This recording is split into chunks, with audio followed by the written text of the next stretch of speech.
আমরা চলে আসলাম Kargil war Memorial. এটাই মেন, এটা দেখতেই এসছি এত দূরে। চলে আসুন।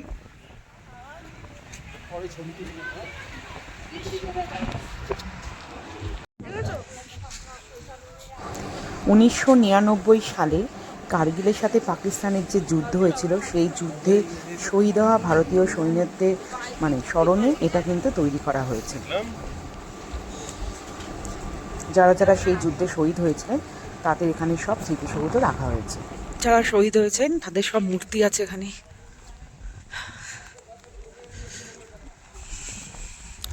অদ্ভুত অদ্ভুত একটা ফিলিংস এখানে। দেখো সবার নাম লেখা আছে।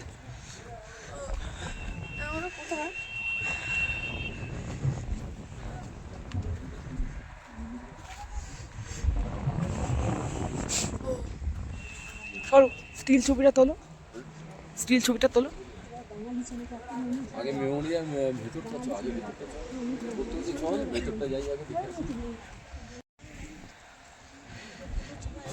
আমরা যখন দ্রাস থেকে কার্গিল এই পথে আসছিলাম তখন আমাদেরকে ড্রাইভার দেখাচ্ছিলেন কত কত জায়গায় এরকম পাঁচিল রয়েছে, সেই পাঁচিলগুলোয় বড় বড় উপাস থেকে গোলা এসেছে, গুলি এসেছে, যেগুলো এখনও ভেঙে গেছে, সেগুলো এখনও রাখা রয়েছে ওইভাবেই।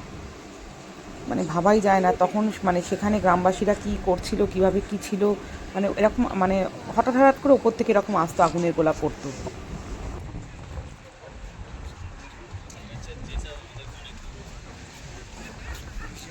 এখানে না একটা অদ্ভুত ফিলিংস হচ্ছে আসলে, এত অদ্ভুত থমথমে জায়গাটা।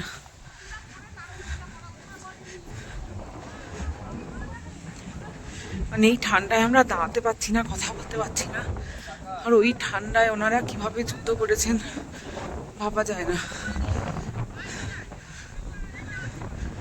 অজান্তেই মন খুব ভারাক্রান্ত হয়ে যাচ্ছে।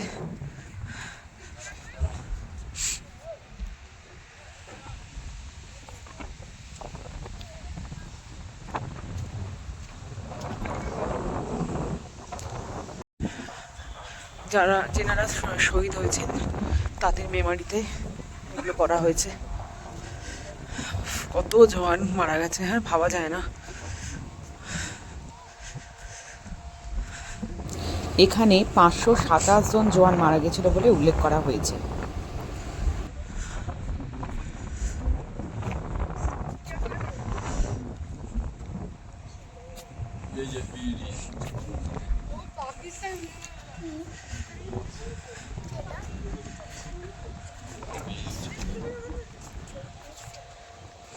বললে এখানে কোথায় লেখা যায়, কোথায় দেখছি।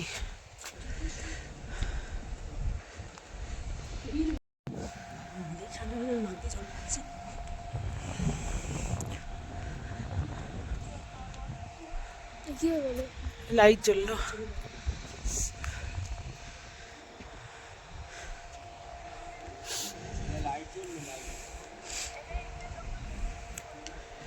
ওদিক দিয়ে বেরিয়েছ, ওদিকে যাওয়া যাবে, ওদিক দিয়ে বেরিয়েছ, ওই লাইনটা দিয়ে।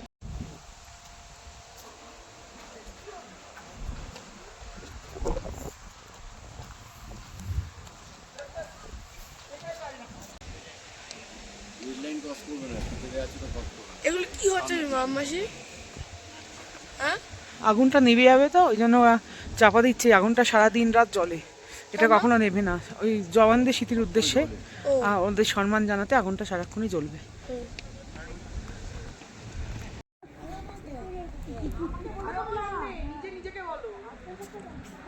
এটার ভেতরে ফটো তোলা বারণ আছে, ওখান থেকে ঘুরে আসলাম।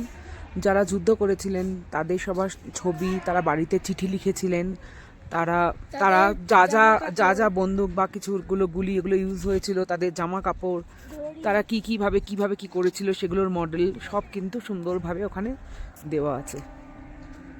একটু সময় নিয়ে ধীরে ধীরে এগুলো পড়বেন, দেখবেন, খুব জানাটা জানতে পারবেন সব কিছু।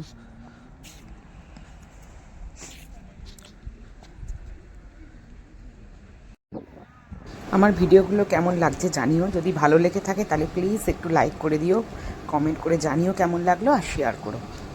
আর যদি ফলো করা না থাকে চ্যানেলটা ফলো করে দিও। জয় হিন্দ।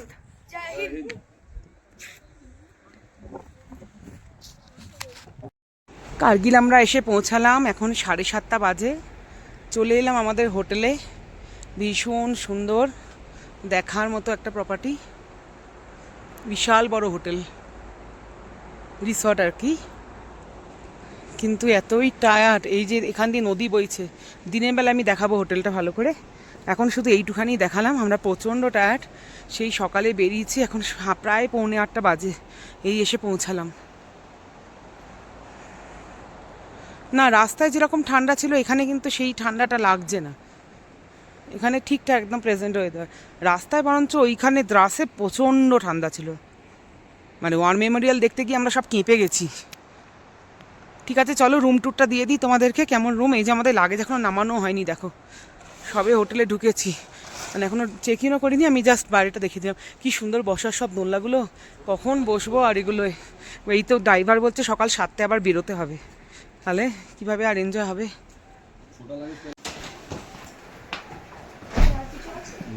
আর দরজাটা কি সুন্দর, দরজাতেই এত সুন্দর কাজ। এটা ওদের রিসেপশন।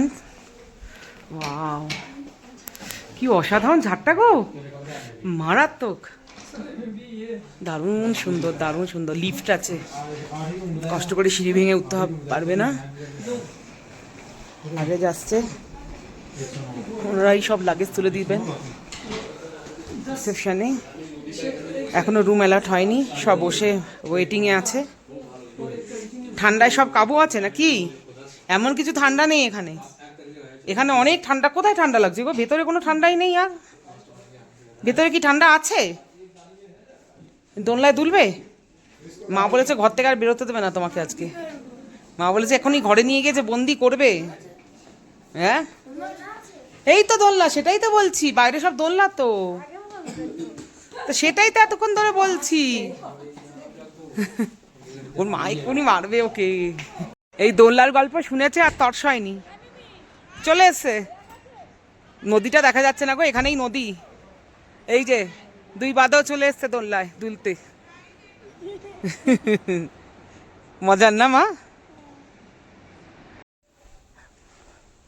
আমরা রুম নিয়েছি 2nd ফ্লোরে, দেখাচ্ছি রুমটা।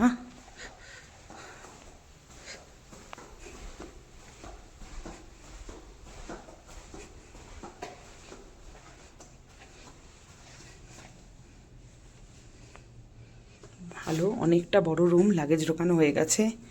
এখানে কিন্তু সেন্ট্রালাইজড হিটার আছে, ঠিক আছে? রুমে কোনো ঠান্ডা লাগবে না, পুরো রুম গরম হবে।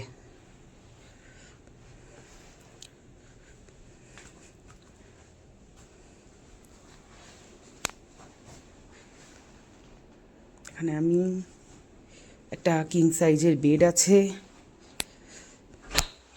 ইলেকট্রিক কেটেল আছে, টি কফি সব আছে, এলইডি টিভি আছে, 2টো বসার চেয়ার আছে, সেন্ট্রাল টেবিল আছে। আর সব থেকে ইন্টারেস্টিং জিনিস যেটা হলো সেটা হচ্ছে রুম খুললেই পুরো বাইরে সরু নদী, মানে সরু রিভার, যেটা এখন তো দেখা যাচ্ছে না, সকালবেলায় দেখা যাবে। বাইরে কি হাওয়া বাবা রে! পরপর পরপর ব্যালকনি আছে, এটা নিচটা।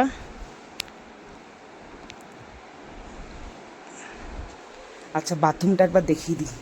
বাথরুমটাও, বাইরে বসার চেয়ার টেবিলও আছে, বাথরুমটা একবার দেখিয়ে দিচ্ছি। ভালো, রুমটা কিন্তু অনেকটা বড় আছে।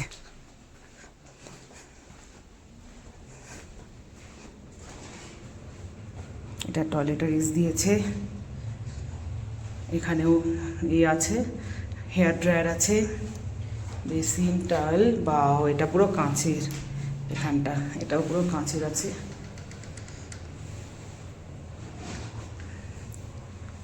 এই যে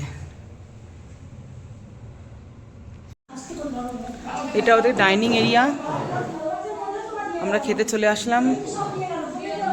কি কি আছে একটু দেখে নিই। স্যুপ খেয়েছো? Soup, veg Manchurian soup. কি এখন স্যুপ খাবে? এখানে হিটার জ্বালিয়ে দিয়েছে।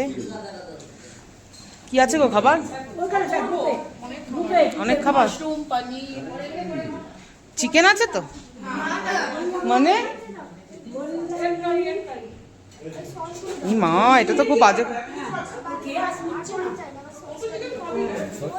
রাইস, মিক্স ডাল, কড়াই পনির, সব দেখি, সব একটু একটু সরে যা, একটু সরে যা, কড়াই পনির একটুখানি সরে যা, মাশরুম, মটর, নান, ক্ষীর, এদিকে কি আছে, এদিকে আবার এগ, বাহ প্রচুর আইটেমই আছে। হ্যাঁ, আমি একটু চিকেন চিকেন করি, ওটাই সমস্যা। ঠিক আছে, প্রচুর মেনু আছে।